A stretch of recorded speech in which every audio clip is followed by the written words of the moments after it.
Hi, I'm Dylan Fernando. I'm a 19-year-old student who just completed his first year at the University of Western Ontario. I consider myself a pretty athletic and competitive kid. In high school, I was captain of my wrestling team. In addition, I played on the soccer, lacrosse, curling, and football teams. I have continued to wrestle in university. I'm a very competitive person, and I don't like the idea of having limitations put on me. I believe that if I want something, I have the ability and toughness to go out and get it. This brings me to the reason I'm applying to your show. I have a fear of being left isolated on a mountain.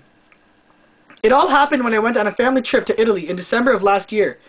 We had been touring the country, and on this particular day, we were sightseeing on Mount Etna. We took the gondola up the mount, and I went to go exploring on my own.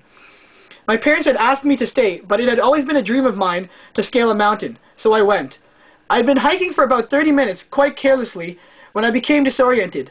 I had somehow managed to lose track of where I had started from, and was overcome with a feeling of loneliness and helplessness. I panicked, and all sorts of bad scenarios began playing in my head. I began retracing my steps, which was difficult to do because the terrain was solid ice and windswept, making it difficult to find my footsteps. In addition, the terrain of Mount Etna was rugged and blocked my view, giving me a very claustrophobic feeling.